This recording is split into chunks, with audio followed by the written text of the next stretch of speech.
Primeira Epístola de São Paulo aos Coríntios, capítulo 2, versículo de número 9.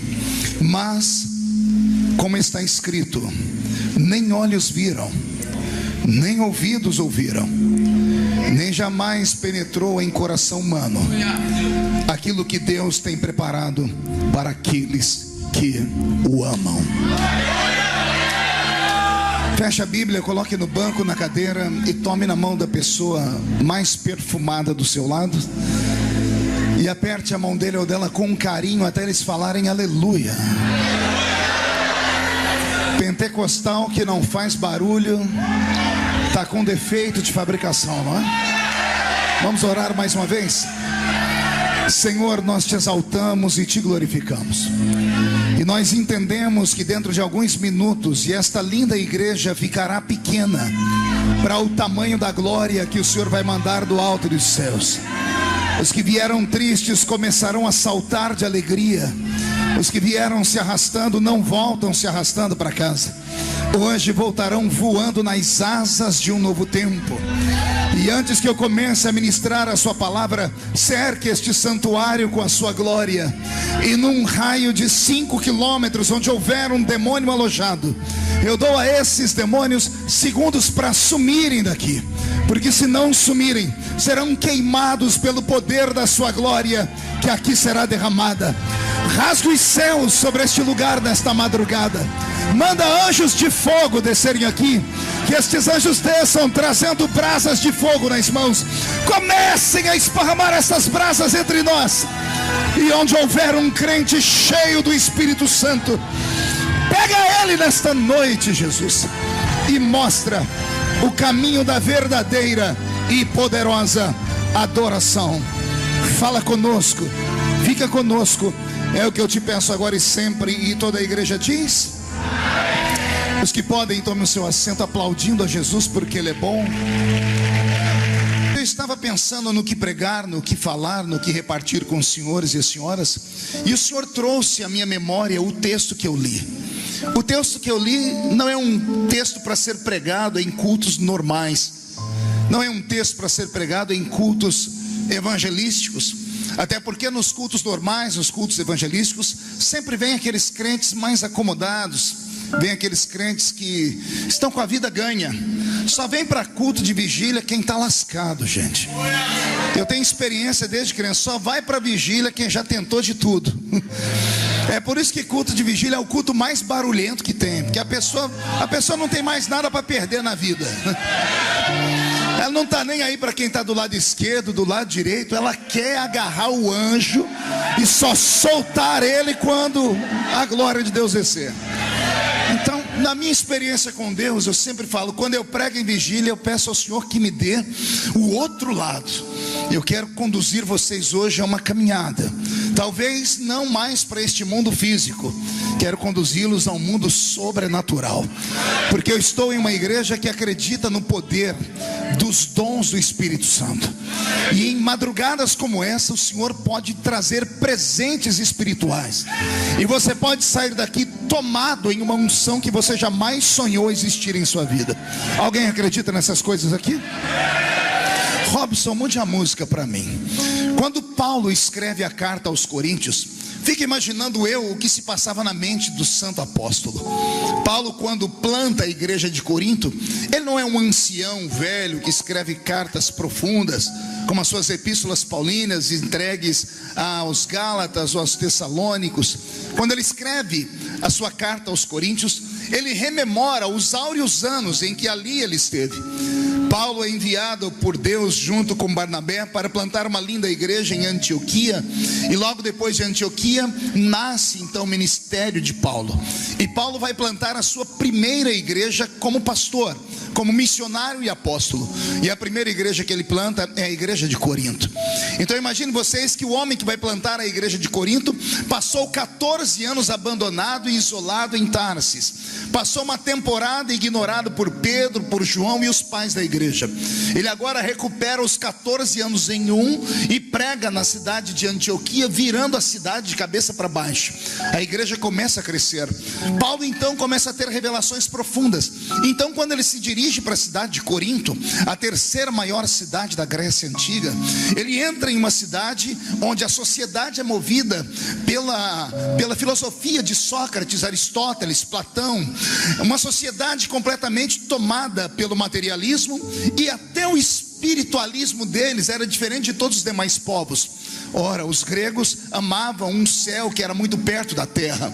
O céu dos gregos era o Olimpo dominado pela tríade de deuses, entre eles Zeus, Poseidon e Hades. E desses três, então, todos os demais semideuses por eles plantados no mundo. Então os coríntios, eles se dividiam entre a materialidade e a espiritualidade. Quando Paulo vai plantar a sua igreja em Corinto, ele está jovem ainda, e ele está cheio do Espírito de Deus. E é para esta igreja que ele começa o ministério carismático. O ministério de Paulo em Corinto é um ministério surreal, é sobre-humano, é sobrenatural. As coisas que aconteceram em Corinto jamais aconteceram em Jerusalém, nem em Antioquia e nem em outras partes mais. Foi só para aquela igreja. Tanto é que quando ele vai escrever uma carta para sintetizar o culto da igreja de Corinto, ele começa a explicar para eles sobre os dons do Espírito, sobre os frutos do Espírito. E então, quando ele revela à igreja o tamanho da apoteose da glória de Deus, aquela igreja deixa de ser uma igreja normal para ser uma igreja sobrenatural. Imagine vocês que para entrar na igreja de Corinto, você não tinha como cultuar sem antes pegar uma senha na porta da igreja. Imagine você, para poder cultuar, ter que pegar uma senha. Pergunte para mim, senha para quê, pastor? Para você saber que horas que você podia profetizar. Porque todos os membros da igreja de Corinto eram profetas. Você não entendeu ainda, eu vou desenhar. Eu disse que todas as pessoas que congregavam em Coríntios eram cheios do Espírito Santo. Vamos imaginar, nós estamos em Corinto agora. Olhe de canto de olho para a esquerda. Esse aí tem o dom de profecia. Olhe da direita. Esse expulsa demônios. Olha o que está atrás. Esse opera com sinais, prodígios e maravilhas. Olha o que está à sua frente. Esse discerne espíritos. Aquele que está lá no fundo cura os enfermos. Aquele que está no outro lado opera com dom de maravilhas. Imagine você congregar num ambiente onde todos os crentes transpiravam azeite, onde todos os crentes eram possuídos pela glória do Eterno. Esse é o sonho de Deus para o Rio de Janeiro. Esse é o sonho de Deus para a sua vida nesta noite. Então Paulo planta esta igreja e discerne esta igreja, ele desvenda o céu. Mais tarde, quando ele volta a conhecer a igreja de Corinto, ele percebe que a igreja começa a sair daquela fase de igreja menina e começa a se tornar uma igreja madura. E todo ser humano, todo ser vivo, quando sai da fase de menino para adulto, ele acaba perdendo boa parte da sua essência. Ele acaba perdendo boa parte da sua simplicidade, da sua crença. Talvez tenha sido por isso que lá em Apocalipse o Senhor tenha reclamado com uma igreja: tenho contra ti, porém, que deixastes o primeiro amor de lado. Porque o primeiro amor é aquele amor que você ama sem esperar nada em troca. É o amor que te faz subir o monte, que te faz ir às vigílias, buscar a Deus, acreditar, jejuar, orar até abrir o céu. Era você, quando não falava em línguas, orava e pedia e queria falar em línguas todos os dias, até que recebeu o batismo com o Espírito Santo. E aí depois parou no meio do tempo, porque faltou alguém te ensinar o que era o batismo com o Espírito Santo de verdade. Mas quando Paulo ensina a igreja de Corinto, ele dá a ela um norte do céu. O tempo passa, a igreja deixa de ser menina, fica mais madura. Paulo começa a descobrir que o culto de Corinto, dos coríntios, já não era mais o mesmo. E então ele escreve esta carta. E aí no capítulo que eu li, no versículo 9, Paulo diz assim aos coríntios, ele está querendo dizer a seguinte palavra: Deus ama todos da igreja. Só que a todos que estão aí dentro, eu posso dizer que Deus tem um sentimento diferente. Deus gosta de alguns, mas tem uns entre vocês que Ele é apaixonado. Só que quando ele vai revelar aqueles por quem ele é apaixonado, Paulo desequilibra qualquer ser humano normal. Pergunte por quê? Ele segrega um grupo no meio da igreja. Ele diz assim: Deus é apaixonado só por gente maluca. Deus gosta dos normais, mas Deus tem um amor por aqueles que são loucos. Deus gosta dos equilibrados, mas Deus ama aqueles que são da pá virada. Está entendendo mais ou menos isso? Deus gosta dos normais, mas Deus é apaixonado por aqueles que são vibrantes, anormais, barulhentos. Deus é apaixonado por eles. O versículo 9 do capítulo que eu li, num desenho científico, Paulo está dizendo que Deus ama gente esquizofrênica, gente maluca. A esquizofrenia é uma doença mental. Todo ser humano tem a sua psique, e a psique humana, ela é sustentada por um tripé. Toda mente humana, ela é sustentada por 3 perninhas. Quando uma das perninhas tombam, a mente humana se dissolve, a pessoa fica louca. Por exemplo, todo ser humano normal só vê o que todo ser humano normal vê. Quando um ser humano vê o que ninguém está vendo, alguém diz: você precisa ir ou num centro espírita, ou lá naquela igreja, ou você vai para o hospital. Todo ser humano normal só ouve o que todo ser humano normal ouve.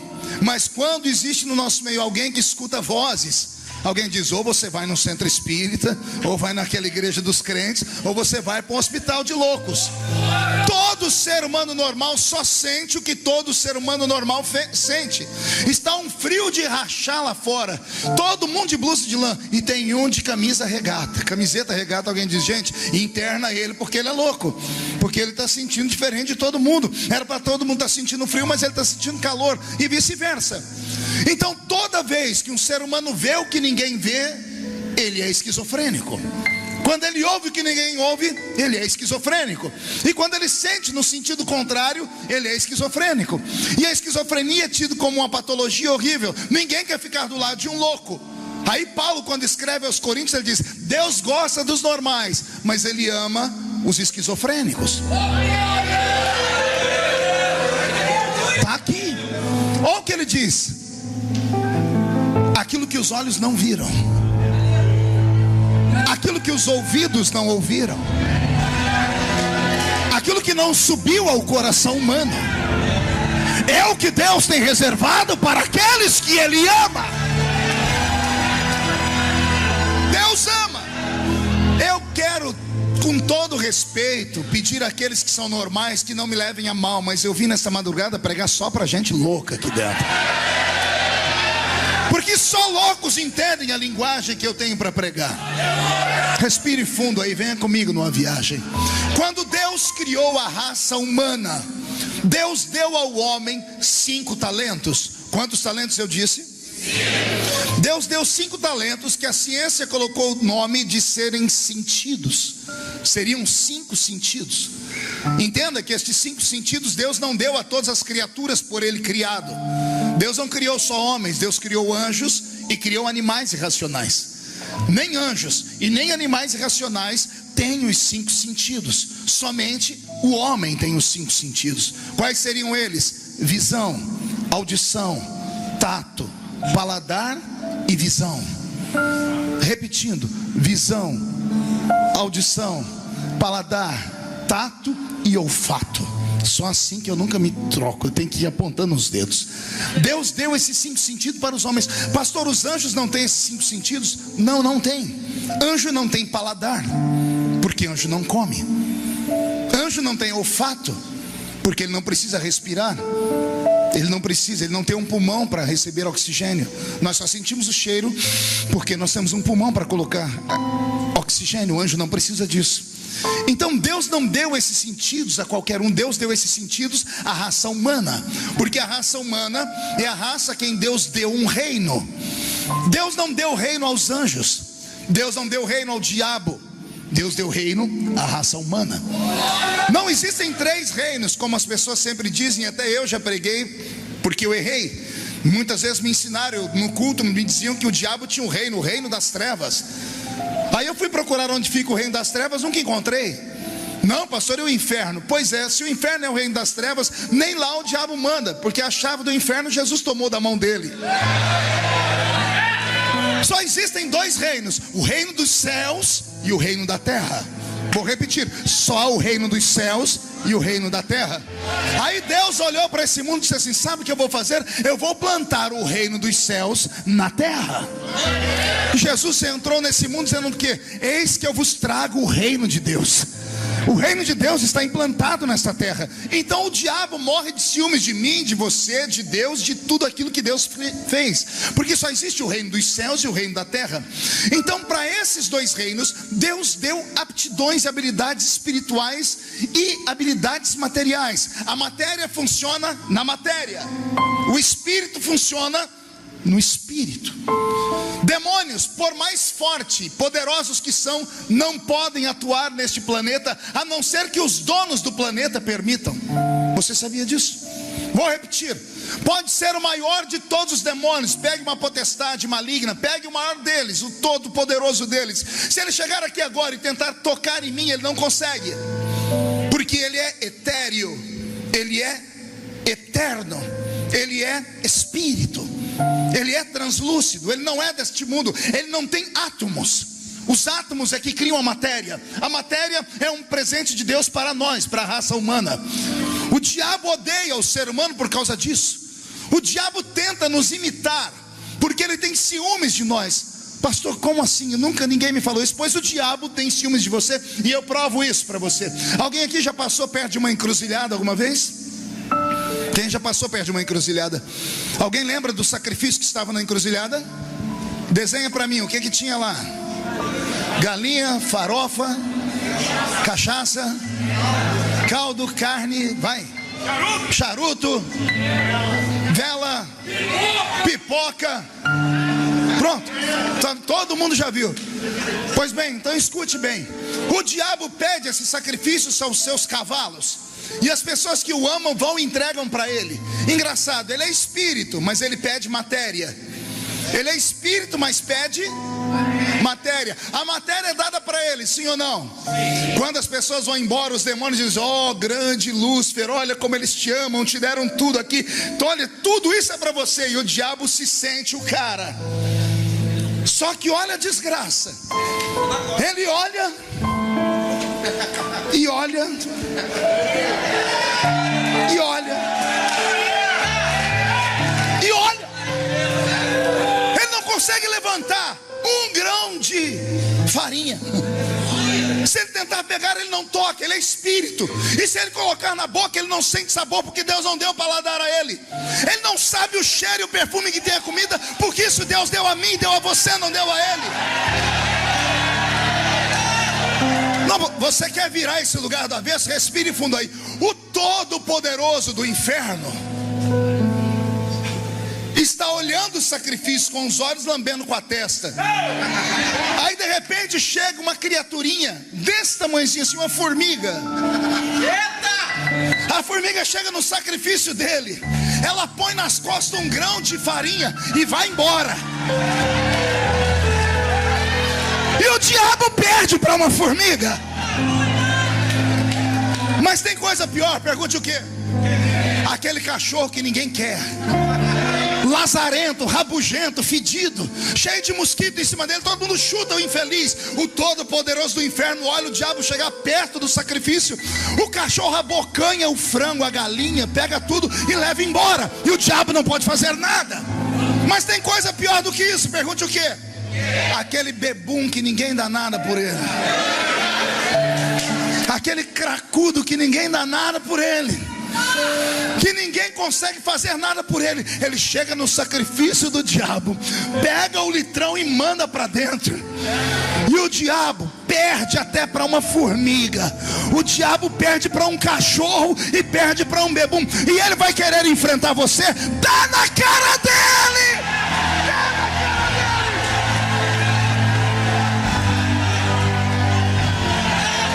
E aracia mateia aqui, mandou cueva basuri de candarai.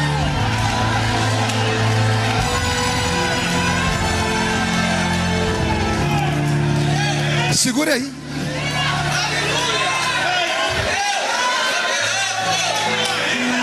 Deus deu ao homem 5 presentes. Deus deu ao homem 5 sentidos. Pergunte para mim, para que esses sentidos, pastor? Os 5 sentidos que Deus deu ao homem é para que o homem perceba o seu reino. Os 5 sentidos naturais faz o homem perceber o reino natural que está perto dele. Com os olhos eu enxergo vocês, vejo as cores. Com o tato eu sinto a densidade dos objetos. Com o meu olfato eu sinto o perfume. Com a minha boca eu sinto o paladar. Com os meus ouvidos eu ouço vozes. Então esses 5 sentidos fazem o mundo físico ser real para mim. Vou repetir, os 5 sentidos naturais que Deus deu ao homem faz o mundo físico ser real para ele. Amém até aqui? Amém. Se ajeite na cadeira. Existe um grupo de seres humanos a quem Deus foi tão benevolente e apaixonado que Ele deu a eles um sentido extra, chamado de 6º sentido. Aleluia! Que as mulheres acham que elas que detêm o 6º sentido, porque elas sabem quando o homem acorda, sabe como é que ele está, como não está. Mas não é nada disso, senhoras. O 6º sentido é um presente de Deus para alguns seres humanos, não para todos, mas para alguns. E o que é que ele faz? Pergunte para mim, o que é que ele faz, pastor? Ele faz o mesmo ato dos outros 5, só que num sentido contrário. Se os 5 sentidos naturais faz o mundo físico ser real para o homem, o 6º sentido faz o mundo espiritual ser real para o homem. Por que é que você acha que numa reunião como essa, você olha para a esquerda, tem um irmão pulando, gritando, fazendo as suas coreografias, e você olha do outro lado, a pessoa está babando de sono? Por que você acha que enquanto o pregador prega, uns dá grito, pula e os outros roncam? Por que você acha isso? É simples, é porque nem todos têm o 6º sentido. É simples, é só isso. Pastor, isso aí é conversa para boi dormir. Leia a carta aos Coríntios, você vai ver Paulo dizendo assim: quando eu preguei em Corinto, eu encontrei 3 tipos de pessoas. Eu encontrei o homem natural, o homem carnal e o homem espiritual. Olha o tamanho da bagaça. Eu encontrei o homem natural, o homem carnal e o homem espiritual. Quem são os 3? O homem natural é aquele que nos visita pela primeira vez. O homem natural é aquele que nasceu só uma vez. Ai, Jesus. O homem natural nasceu quantas vezes? E o homem espiritual? 2. O homem natural nasceu e o homem espiritual. Agora a pergunta que não quer calar: por que a gente tem que nascer de novo?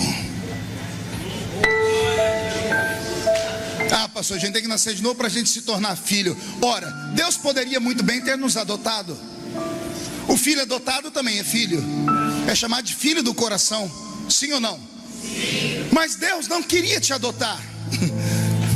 Deus queria que você nascesse de novo, porque todas as vezes que nasce um ser, esse ser nasce com características genéticas da família. Ai, meu Deus, posso caminhar por aqui? Todas as vezes que nasce um ser, esse ser nasce com características genéticas da sua família. A pessoa que nasce herda características genéticas do pai e da mãe: cabelo, olhos, perna, braço, cor da pele, biologia pura. Então quando Deus disse: eu quero que você nasça de novo, Ele quer que você nasça de novo para que você passe a herdar características genéticas do seu novo pai. Não entendeu? Eu vou desenhar de novo. Deus diz assim: aquele que aceita o meu filho como salvador, eu quero que nasça de novo. Eu não quero te adotar, eu quero que você nasça para você herdar características genéticas minhas. Eu quero que você herde características genéticas minhas. Pastor, só pode dar um exemplo de uma característica genética que eu herdei de Deus Pai? É claro que eu posso. Por exemplo, você lembra antes de você ser crente como você era? Todo mundo pisava em você, você andava de cabeça baixa, você se sentia o verme do carrapato, com depressão, opressão, era uma coisa horrível. Você chorava, quando alguém perguntava se você tinha pai, você dizia: nem mãe. Você queria se matar toda hora. A pessoa aceitava um cabresto em cima dela, aceitava as pessoas pisarem em cima dela. Você era um ser humano sem sentido na vida. Bastou virar crente, agora não aceita mais nada de derrota. As coisas começam a apertar, ao invés de você ir dormir para casa, se trancar num cantinho, olha você aqui na vigília gritando: Ora, o que é isso? Deus nunca aceitou derrota. Você é filho de Deus, você herdou essa característica dele. A derrota nunca vai tocar você. Nunca vai tocar você. Deus nos deu características espirituais. Que pena que a igreja está perdendo isso. Que pena que nós passamos tanto tempo num culto, às vezes como esse ou em outros, e falamos tantas coisas ruins, falamos tantas coisas sem sentido, atacamos as pessoas gratuitamente, batemos em pastor, batemos em itinerante. O pobre do itinerante é um saco de pancada. O pobre do itinerante não presta para nada, coitado. Só presta para ir pregar na igreja e levantar o moral do povo. Quando vai embora, todo mundo espanca ele. Quem fala de itinerante é porque morre de inveja dele. Não tem o dom que ele tem. Deus não deu o dom da itinerância para qualquer um, não. Isso não é para quem quer, é para quem Deus chama. E quando Deus chama o itinerante, amigo, você pode falar o que quiser dele, Deus sempre vai honrar essa pessoa. Porque a chamada do itinerante não vem da horizontal, ela vem da vertical. Mas voltando, tantas coisas boas para falar, e nós estamos nos perdendo. E ao nos perdermos, nós não deixamos nenhum tipo de legado para os jovens que estão vindo por aí. Os nossos filhos já não tem mais espiritualidade dentro deles. A nossa juventude é uma juventude completamente perdida. Os crentes entram dentro de uma igreja como essa ou em outras, vêm para ouvir algumas mensagens que massageiam os seus egos. Eles postam no Facebook: vou hoje no culto para ver o que Deus tem para mim.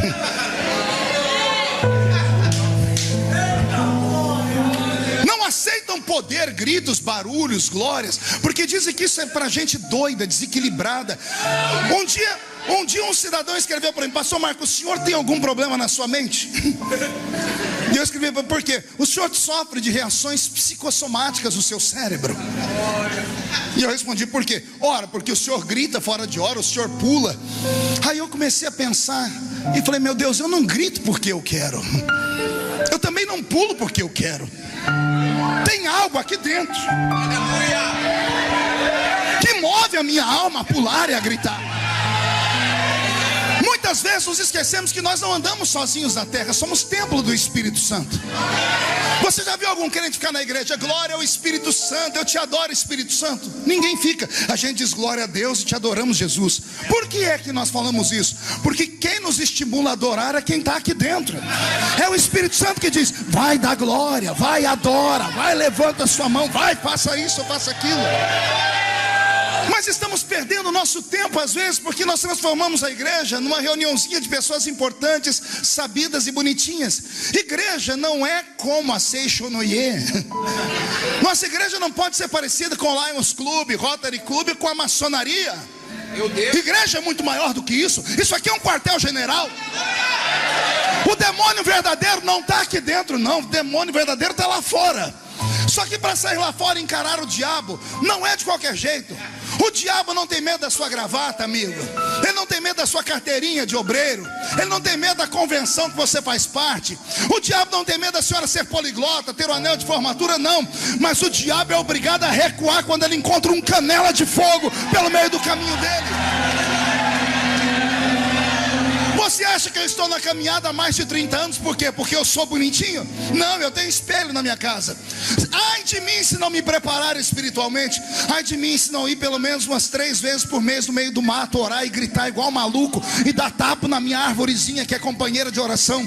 Ai de mim se eu não tivesse alguns profetas que são videntes ao redor do mundo, que oram por mim e mandam mensagens trilhando o meu caminho. Porque se você não acredita nessas coisas, eu respeito você, mas eu acredito e vivo nisso. Eu acredito, por exemplo, que neste momento nós não estamos mais em Nova Iguaçu. Paulo, escrevendo aos Coríntios, disse: vocês ficam na terra até que alguém resolva ter cânticos espirituais, até que alguém resolva ter testemunhos para contar. Porque quando uns têm salmos e outros têm cânticos espirituais, vocês saem da terra e entram nas regiões celestiais. Nós estamos nas regiões celestiais essa madrugada. Eu não preciso aqui falar que você tem que fazer isso ou deixar de fazer aquilo. A minha função como profeta nessa madrugada é pedir que Deus derrame azeite sobre a sua vida. É pedir para que Deus te dê poder, unção, força, para quando você atravessar aquela porta, não ficar na sua frente Zé Pilintra, Zé Pilantra, Chucaveira, tranque a rua, Preto Velho. Deus quer te dar uma unção poderosa. É isso que nós precisamos. Tendereis e ondrevelessuri de candaranda, raravassore de harabácias. O que Deus quer te dar nesta madrugada são coisas que ninguém viu, são coisas que ninguém ainda ouviu, e são coisas que não subiu ao coração do homem. Existem duas maneiras de você passar o seu ministério, a sua vida nessa terra. Uma é você passar contando histórias, a outra é você fazendo história. Você pode viver uma vida sendo influenciado, ou passar uma vida influenciando. É você quem determina o que você quer. E se você é aquele crente que tem sobre si um espírito de piolho, e eu repreendo esse espírito nessa noite. Sabe o que é espírito de piolho ou não? Piolho é aquele bichinho que anda pela cabeça dos outros.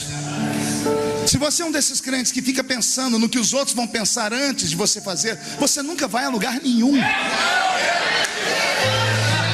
Você nunca chegará a ambiente algum. Ah, pastor, mas e os homens? Os homens? O que tem os homens? O que é que um homem pode fazer com alguém que tem uma vocação divina? Me diga. Me fale. Não, pastor, os homens podem fazer o quê? Quem é o homem? Quem é o homem perto daquele que te chamou? Homem tira o que o homem dá. Meu Deus. O que Deus dá. O que Deus dá para nascer um macho que tire. E eu não estou falando de coisas que eu ouvi falar, eu falo de coisas que eu vivo. Você já me conhece, eu sou o pastor Marco Feliciano, prazer. Eu sofro igual sovaco de aleijado. Opa, desculpa, isso agora é politicamente incorreto, então tem que falar certo. Eu sofro mais do que axilas de pessoas portadoras de necessidades especiais. Eu já enfrentei o inferno inteiro. E já enfrentei os homens também. Confesso a vocês que é melhor enfrentar o inferno. Porque o diabo, ele te respeita. Homens não te respeitam. Principalmente quando sentem inveja de você. Principalmente quando veem que Deus te deu um brilho próprio. Principalmente quando percebem que você não é normal. Quando olham e veem que você é um daqueles seres humanos que nasce de 100 em 100 anos, que tinha tudo para dar errado, mas onde você põe a mão as coisas prosperam e vai crescer. Aguenta. O que eu faço, pastor? Aguenta. Suporta. Resistir ao diabo e ele fugirá de vós. E se a porta fechar, pastor? Fecha uma, Deus abre 10. E não tem I, nem A, nem E, nem U. Aquele que sabe que está no centro da vontade de Deus, se levantar 11.000 demônios contra ele, 1.000 cai de um lado, 10.000 cai do outro lado, e ele não pode ser atingido. Mas para isso você tem que acreditar em si mesmo. Acredite em Deus e acredite em si mesmo. Porque se você não acreditar em você, quem vai acreditar? Se você ter que ter a aprovação de todas as pessoas que estão ao seu redor, você não irá a lugar nenhum. Se a senhora, senhorita ou senhorito é daqueles que para tirar uma foto e postar no Facebook tem que tirar 50 antes, 50 selfies para escolher uma, eu tenho pena de você. Porque você vai postar sempre aquilo que você não é, fora os filtros que você é obrigado a colocar. Isso já mostra que você é uma pessoa que não tem amor próprio. Isso já mostra que você é uma pessoa que está insatisfeita com aquilo que Deus te deu. Pastor, como assim? Você é a imagem e semelhança de Deus. Você pode não ter tudo aquilo que você quer na vida, mas você tem tudo que você precisa. E se tiver alguma coisa que você possa fazer para melhorar, faça, seja feliz, mas pare de ouvir esses derrotados. Pare de ouvir esses coveiros de igreja. Pare de ouvir esse pessoalzinho que fica te seguindo no Facebook para esculhambar a sua vida. Pare de pensar em likes. Pense no céu. Pense naquele que te ama. Pense que é um Deus que pode te pegar do monturo e te colocar no alto de uma montanha. Pense num Deus que pode te dar coisas que Ele nunca deu a ninguém. Mas Deus só fará isso se você for amigo dEle. Seja amigo dEle. Eu estava em Brasília dia desses, estava passando num corredor, tinha uma comissão funcionando. Os deputados me viram e me chamaram: ô pastor Marcos, o senhor pode entrar aqui? Eu falei: posso. Cheguei lá, tinha uns deputados, eu falei: pois não. Um deles falou assim: ô pastor, o senhor pode fazer uma reza brava para nós aqui? E eu falei: tem que ser braba? Ele falou: tem. Então vamos fazer uma reza braba. Juntei eles, fizemos uma rodinha, peguei na mão, começamos a... Falei: vamos rezar. E fiz aquela oração de crente de monte, sabe? Você grita, pula, fala em línguas. Eu já abri o olho de vez em quando, tinha uns que faziam assim, opa! E orando, e foi. Quando eu terminei de orar, soltamos as mãos. Uns estavam assim, ó. Nossa, arrepia tudo a gente. Um falou: ô pastor, seu santo é forte, né? Falei: você não sabe quão forte é o meu santo.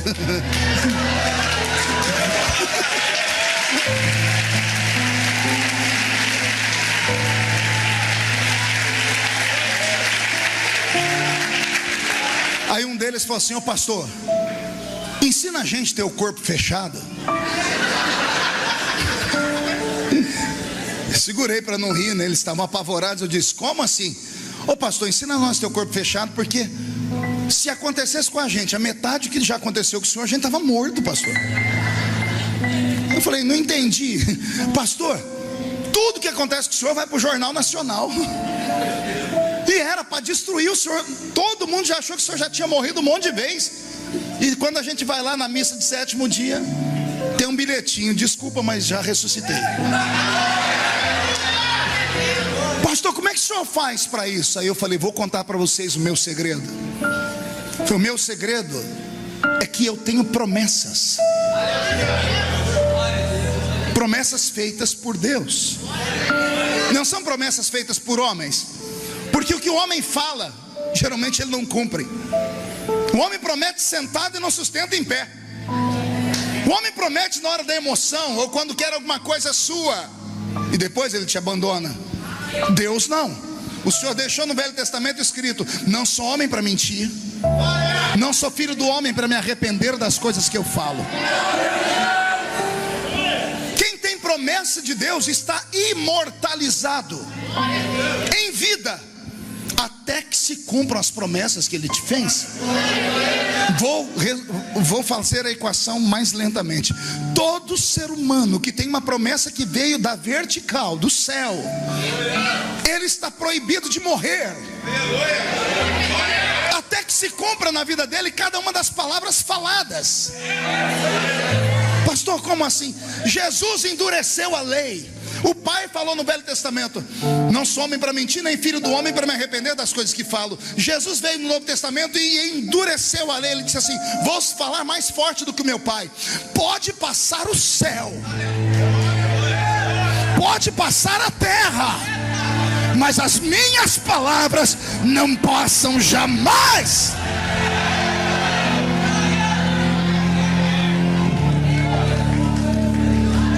Aí uns deputados falaram: pastor, como é que faz para a gente ter essas promessas? Eu disse: na cidade de vocês tem igrejas? Aí um falou: nossa, tem uma igrejona. Ela falou: não, já começou errado. Falei: tem alguma igreja, deixa eu desenhar, tem alguma igreja pequenininha e barulhenta? Aí um levantou: na minha lá tem um povo que grita sem parar. Eu falei: é nessa que você vai. Mas pastor, por quê? Eu falei: por que não? Você não quer receber o que eu recebi? Vai nessas igrejinhas, daquelas irmãzinhas do coque, daquele povo que só tem 2 dentes na boca, o zagueiro e o atacante. Analfa de pai e beta de mãe. E senta lá no meio daquela igrejinha. E o que é que eu faço, pastor? Não precisa fazer nada, só entra e senta. Porque se o povo for do jeito que eu estou falando, antes do culto terminar, Deus vai falar com você. Se eu estivesse pregando no norte, no nordeste, no sudeste do meu país ou no sul, eu teria dificuldades de explicar o que eu estou explicando aqui. Mas eu estou pregando no Rio de Janeiro. Esse povo não é normal. Carioca não é normal. Fluminense não é normal. A igreja carioca é a igreja mais poderosa do Brasil. Eu sou de São Paulo, você também, Samuel. Você sabe que eu estou falando é verdade. Porque vocês aqui lidam com a violência diária. Vocês lidam com demônios diários.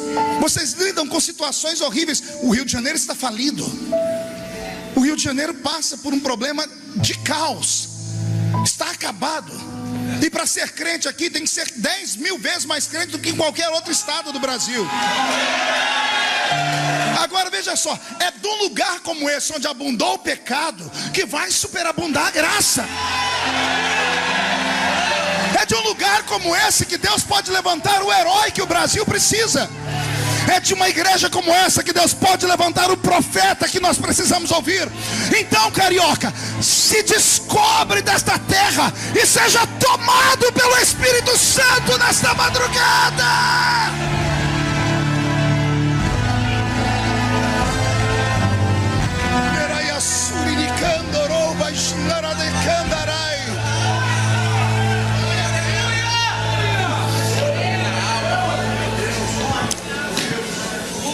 Eu me reuni com a minha família dia desses, estava em oração, sentei na minha cama, minha esposa ficou do meu lado e veio minhas 3 filhas. Eu tenho uma filha de 22 anos, uma de 16 e uma de 15. Fizemos um culto naquela cama. Terminou o culto, cada uma ia se dirigir para o seu quarto. Eu disse: eu quero orar por vocês. Aí todo mundo se abraçou em mim e eu comecei a orar. E o Espírito do Senhor me deu uma oração. Eu me emocionei muito na oração. E Ele falou comigo: por onde você passar, quando eu te lembrar, refaça essa oração. E a oração foi essa: Deus da minha infância, visita os meus filhos.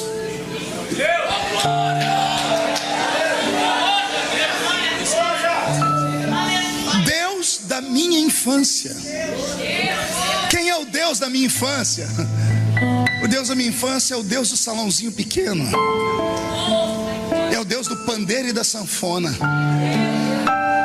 É o Deus do presbítero barrigudo com a gravata por cima da barriga. É o Deus da harpa cristã. É o Deus do hino 15 da harpa. Ó, como cego eu andei e perdido eu vaguei, longe, longe do meu Salvador. É o Deus dos folhetinhos que eu entregava no ponto de ônibus. É o Deus dos cultos ao ar livre, com um microfonezinho ligado numa caixa de som, uma caixa ligada numa bateria de carro. Era o Deus que me fazia ir na rodoviária de Ribeirão Preto e pregar no meio dos drogados e prostitutas, quando eu era só um moleque.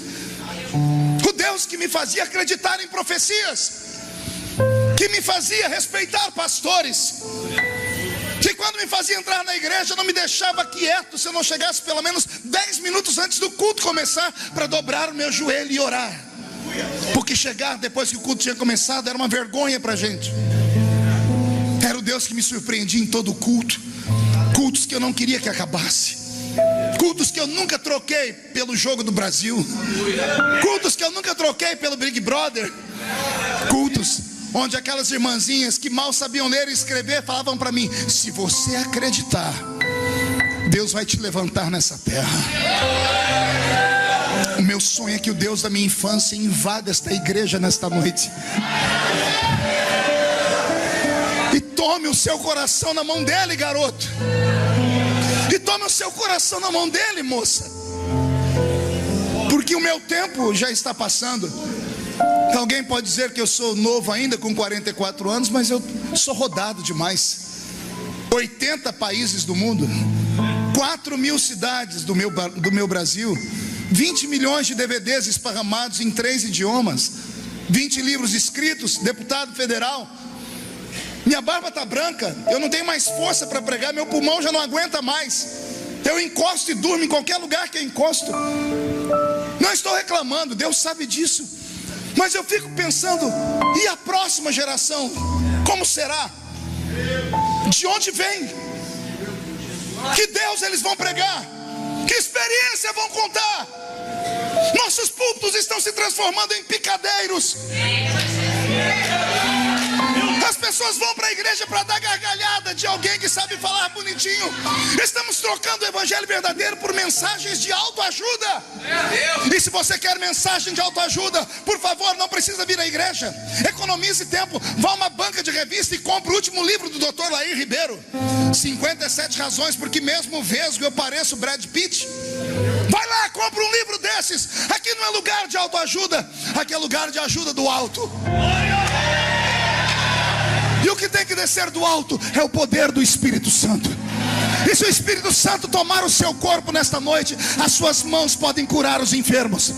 Onde a planta do seu pé pisar, o Senhor te dará por herança. Quando você abrir a sua boca, o Senhor expulsará os demônios. A sua sombra pode levantar paralíticos. Eu prego para uma geração que pode ser usada. Reage!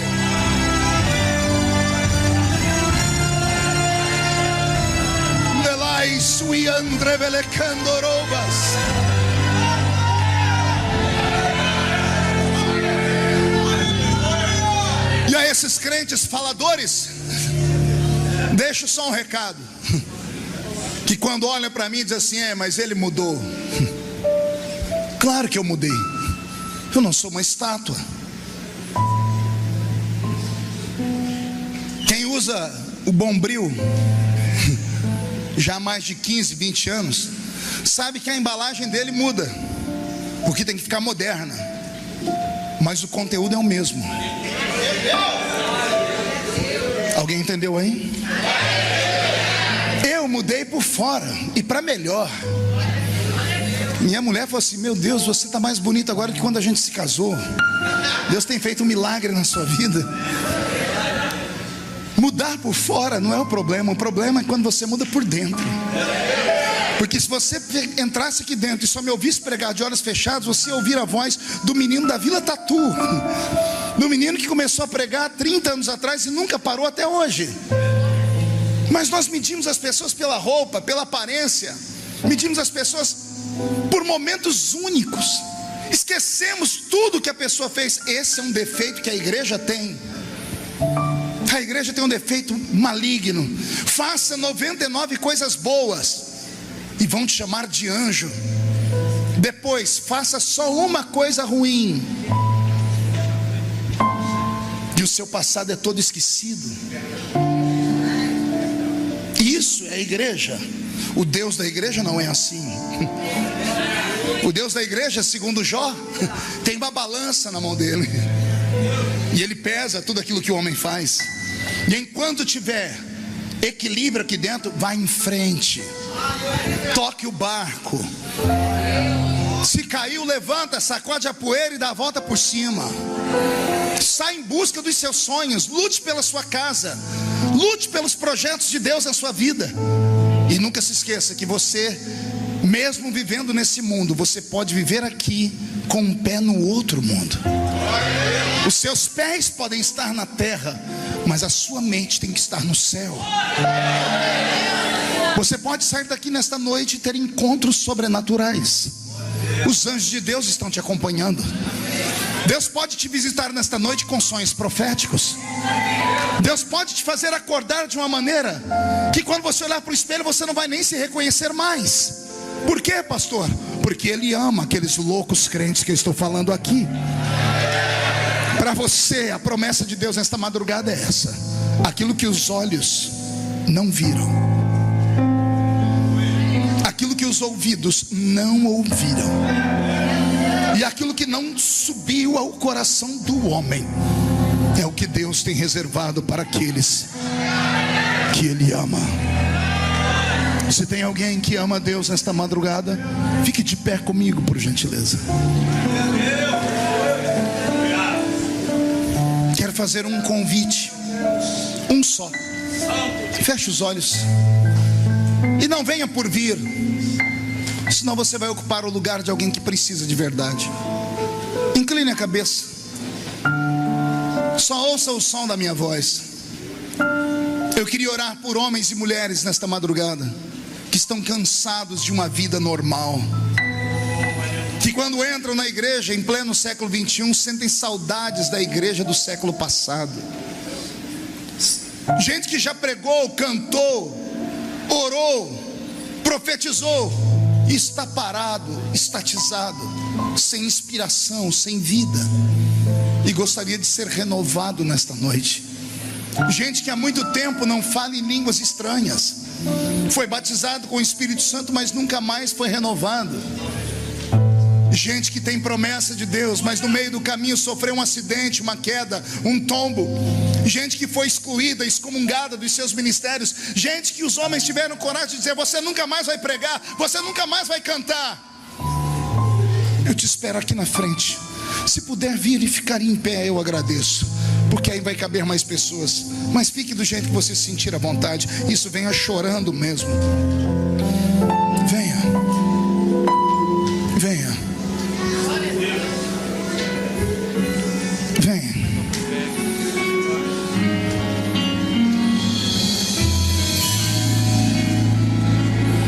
Deus vai mudar seu coração nessa madrugada. Incline a sua cabeça e aperte a mão do seu irmão com força. Meu Deus, estamos em guerra nesta madrugada. Eu tenho duas igrejas aqui reunidas.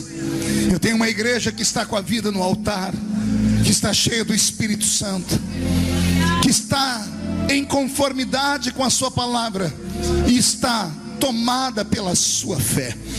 Mas eu tenho uma outra igreja, Senhor, que está machucada. Esta igreja saiu do meio do povo e veio à frente do altar. Homens e mulheres vencidos no dia a dia.